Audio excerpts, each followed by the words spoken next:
Welcome, everybody, to the first of the Friday Double Dip here on Keyboard Kimura. I am E. Spencer Kite. These are the Punch Drunk predictions for UFC Charlotte. Takes place 9 a.m. start time out here on the west coast of Canada on ABC, on TSN in Canada, I believe. It's a great card. I've talked about it all week. I'm really excited for this card. I love the main card. There's some interesting fights on the prelims. We're not going to waste much time. We're going to dive right into this. And here we go. From the main event down, Jairzinho, Rozenstruik, and Jailton Almeida in the headlining fight. And my pick here is Almeida. I do think Rozenstruik presents some challenges. Obviously, I think he presents some dangers to Jailton Almeida. He is a big hitter. He is the first legitimate top 15 fighter that he's faced. No disrespect. Well, a little bit of disrespect to Shamil Abdurrahimov. But I do think that the grappling advantage that Jailton Almeida carries into this fight is going to be significant and the thing that determines the outcome of this fight. I think we see him pretty quickly and pretty early go out there, look for a takedown, look for a double leg, look for even a low single, maybe even an ankle pick to just put Rozenstruik on the ground. And then from there, it's domination until we get a finish. And I also think that that's how this fight is going to end. I do think, and Almeida talked about it when we spoke this week, he is more finish driven. He is more finish focused than a lot of guys in this sport. He's not looking to just control position. He'll actually kind of give up a little bit of the positional strength and positional benefits to chase something and get after something and put people to decisions, to dilemmas, as Harry would like to say. And so I do think we see that. I think Almeida gets a takedown relatively early. It stays on the canvas. He gets a finish, moves to 5-0 with 5 finishes, gets a bump up next time out, and is in that conversation of, is this a guy we really need to worry about in the heavyweight division? Spoiler alert, I think so. I have a piece up on OSDB Sports right now that you can go and check out that discusses it. I think Almeida is a contender inside of the next 2 years. It wouldn't surprise me at all to see this man fighting for UFC gold in the not too distant future. He is that good. I think he gets a round 1 finish. If not round 1, gets into round 2, gets the finish nonetheless, moves to 5-0 in the UFC, extends the winning streak, earns a spot in the top 10, and an even bigger matchup next time out. Co-main event, Anthony Smith and Johnny Walker. My pick here is Anthony Smith, and it's not without a little bit of hesitation. Johnny Walker has looked better over these last couple fights. He presents some challenges for anybody, Anthony Smith included, because of his length, because he can be awkward, because he carries some power.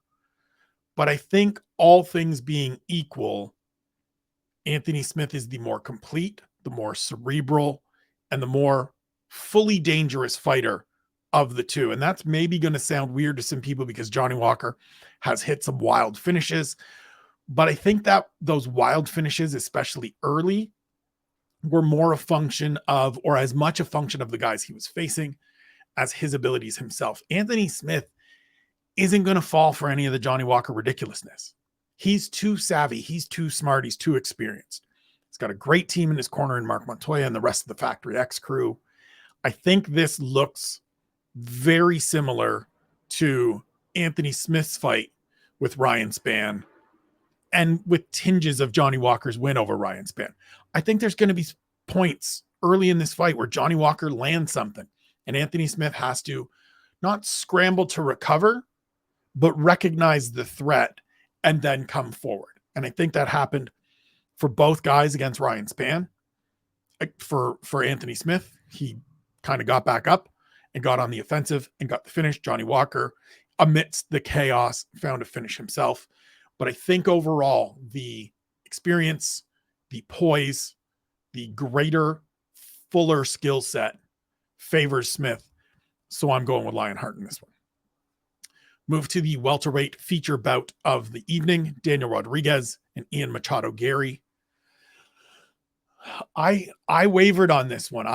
I'm torn on this one. I am picking Ian Garry to get the victory, and it's not out of disregard for how dangerous and how good I think Daniel Rodriguez is. I thought long and hard about picking D-Rod here because I think he is the kind of technical, fundamentally sound, polished fighter that can give Ian Garry troubles.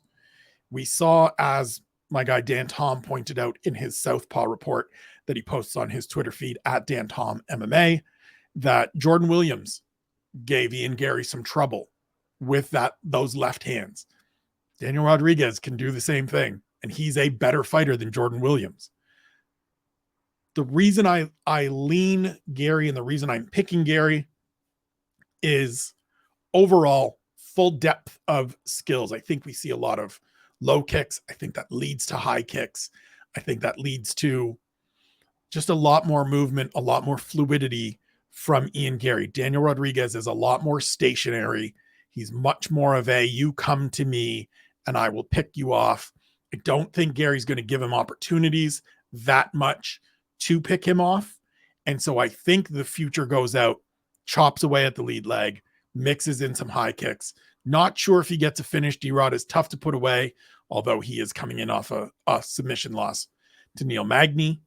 But I think Garry gets the victory, continues this undefeated run, gets a number next to his name, and then we're getting into some really entertaining fights in the second half of this year. But I'm picking the Irishman to remain undefeated, and so we go forward that way. Back to the light heavyweights, Carlos Ulberg and Ihor Potieria. My pick here is Ulberg. I think he is developing into a very interesting dark horse in this division.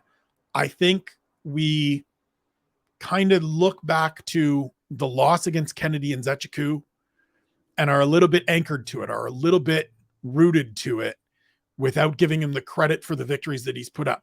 Now, those names that he's beaten, the guys that he's beaten, Fabio Charant, Tefon Chukwi, and Nick Negumereanu haven't had a great deal of success overall in the UFC.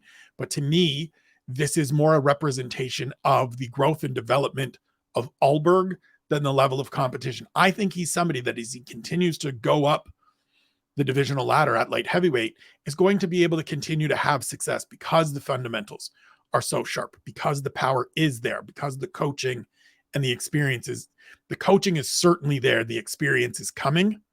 I think we see that further growth, further evolution on Saturday against Potieria, who is a guy that, while he presents dangers, while he presents some things that Ulberg will need to be worried about and focused on, he also feels like somebody that can go out there and get hit and walk onto a big right hand.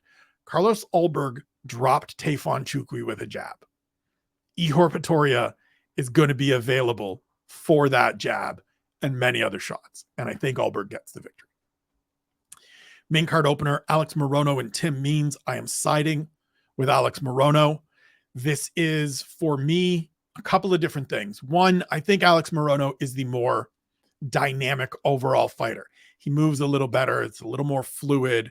There's a little more bounce and movement and speed to the way that he moves around the cage. Better footwork, all of those things. I also think that Tim Means is just we're starting to see the miles pile up. We're starting to see all the wear and tear, all the years that he's been doing this catch up to him a little bit. He's been finished in his last couple fights. I don't necessarily know that Alex Morono gets a finish because he's not been a finisher in the UFC. I know that he's chasing one. I know that he would really like one this weekend, having talked to him for a story that is up on the UFC website and will be available tomorrow in the My Week in Words post that will be up on the Substack. I know he's looking for it. I think he's dangerous in every realm. I think it might be there, but overall, we're just picking fights on this portion of the show. And so my pick is Morono. I think he gets it done. He gets back into the win column after coming close to extending the winning streak to 5 last time out against Santiago Ponzinibbio before getting caught late in the third round of that fight.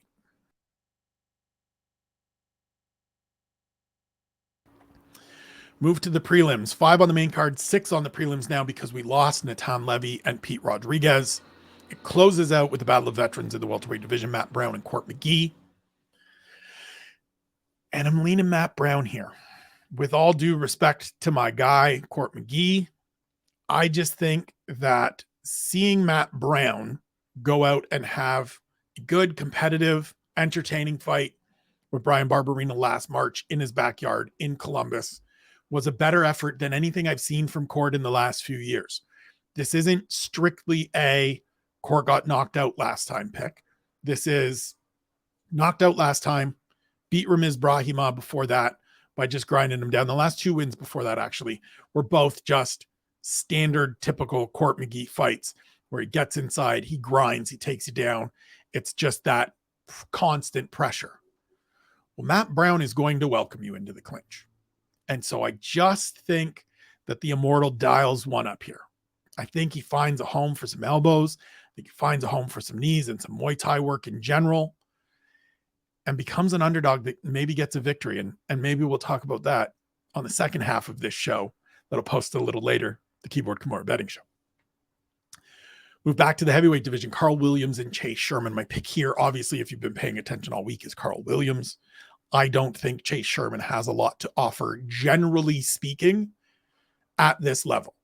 Now, I don't know whether Karl Williams is somebody that can go out here and blow through Chase Sherman. I don't know if he's somebody that is going to become a factor in this division at 33 years old, but still relatively young in his fighting career. That ceiling is undefined. Those questions have yet to be answered. But I do think just from a athletic and skill standpoint, he will be able to go out here, wrestle Chase Sherman to the ground, probably get a finish. If he can't, as I said all week, it's going to tell us some stuff. But I think on Saturday, we see Karl Williams get a second consecutive UFC victory, hand Chase Sherman another loss, and then we move forward. Bantamweights, Cody Stamann and Douglas Silva in a catchweight bout at 140. Cody Stamann is my pick here. And I'm hedging. I'm a little hesitant because Douglas Silva is a wild man. He is a live wire. And he's one of those guys that against somebody like Stamann, who is fundamentally sharp, but not really explosive, not really dynamic, Silva can be a real tricky fight because he doesn't move and operate in standard ways. This isn't going to be a fight where Stamann can just stay at range, pick him apart with a jab, wrestle a little bit when he has to. Douglas Silva throws big overhands. He's got big pop for this division. He's durable. He's relentless. We saw that in the Sergey Morozov fight not too long ago. But I do think inch for inch, pound for pound, Cody Stamann has the greater overall talent. And I'm going to bank on coaching, game planning, and fundamentals in picking Cody Stamann here.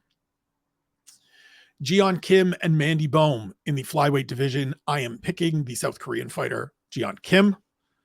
I haven't been impressed at all. There hasn't been anything I've seen from Mandy Bohm that I really liked that has really inspired me to side with her in any way. Maybe that changes here. Maybe it has been the level of competition she's faced or a lack of comfort in the octagon to date. But again, I think overall, in terms of looking at the quality of competition, the amount of experience at this level, knowing that Ji-Yeon Kim has been working hard over the last several years, and that's not to say that Mandy Bohm hasn't, but knowing the time and the energy and the efforts that Ji-Yeon Kim has put in, some of the results not necessarily being there, I think she's going to be able to take this fight to Mandy Bohm, who is somebody that seems to be willing to engage on the feet, which is what Ji-Yeon Kim wants. I think we get another competitive back and forth, kind of close 29-28, maybe even a split decision fight. But I think this time Fire Fist comes out on the happy side of things. Back to welterweights, Bryan Battle and Gabriel Green. My pick here is Green because until Bryan Battle shows me that he can stop takedowns and work his way back up, I got to pick against him in fights like this because I think, and I know that Gabe Green is a solid athlete. He's got some pop. He can wrestle. He's got conditioning. He knows how to pace himself. He knows how to pressure. And Bryan Battle has, for as much as I've been impressed and intrigued by his talent and his upside, is a guy that is still a little bit too willing to let his opponents dictate terms. He's still a little bit too willing to let people come to him, dictate everything to him, and have to respond. I understand that if you're a counterfighter, that's the way these things go. but it doesn't mean that you have to get backed into the fence. It doesn't mean that you have to constantly be taking that step backwards. You can be circling out. You could be moving laterally, things of that nature. But I do think that Gabriel Green comes forward, puts him against the fence, drags him to the canvas, dumps him to the canvas, and then keeps him there. And if it's lather, rinse, repeat for 3 rounds because Bryan Battle can't get back up or hasn't filled those gaps since his fight with Rinat Fakhretdinov, then that's what we're going to get. I don't necessarily think there's going to be a finish. Gabe Green isn't a big guy that's chasing finishes in that regard. Maybe it happens, but I think Gabriel Green gets the victory. And then the opener, Jessica Rose Clark versus Tainara Lisboa, making her promotional debut. I'm going to side with Clark, and it's a little bit similar to the Battle and Green fight, where until you show me that you can compete at this level, that you can earn victories in the octagon, I'm going to go with the person that I've already seen it from, that I have some experience with, that I have an understanding of who they are, what they bring to the table. That being said, again, I'm not super confident in this selection. Jessie Jess has lost 2 straight.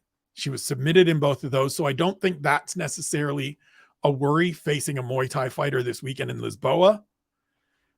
But Jess comes into this with a bunch of questions to answer. She comes into this needing to show that she's put those losses behind her, that she's grown, that she's developed, that she can come out here and take the fight to someone that hasn't faced anywhere near this level of competition in MMA or this level of skill in MMA. But as I said, I'm a little bit leery of it. I'm a little bit uncertain of it. Can I see it going the other way? Yeah, I absolutely can. But I got to go with Jessie Jess just from the been here, done it, I know what I'm getting standpoint. But it's tricky.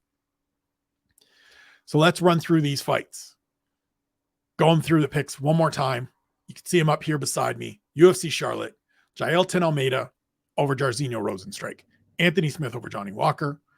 Ian Machado Garry over Daniel Rodriguez. Carlos Ulberg over Ihor Potieria. Alex Morono over Tim Means. Matt Brown with the upset win over Court McGee. Karl Williams to defeat Chase Sherman. Cody Stamann to beat Douglas Silva. Ji-Yeon Kim to defeat Mandy Bohm. Gabriel Green to defeat Bryan Battle. And Jessica Rose Clark, Jessie Jess, Lil Thick herself, to defeat Tainara Lisboa.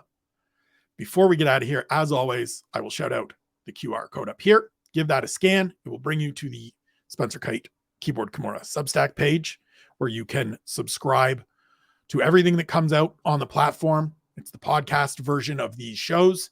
It's any written features that I put up, such as the event recaps that go up every Saturday. There'll be some rewatch stuff. There'll be some additional featured and paywalled content going forward. So you can sign up for free to get all of the free stuff, $5 a month or $50 for the year for the full slate.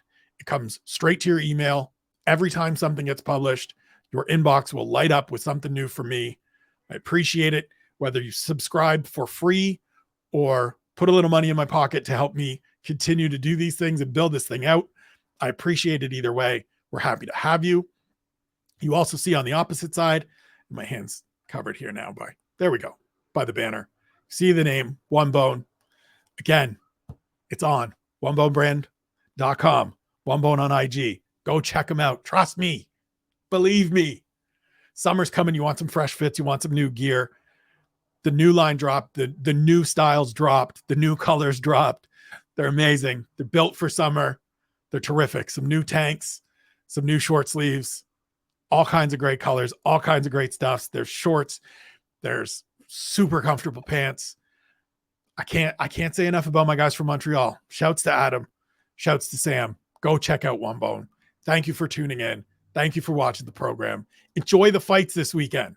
We'll be back in a little bit with the betting show. But for now, we'll see you soon.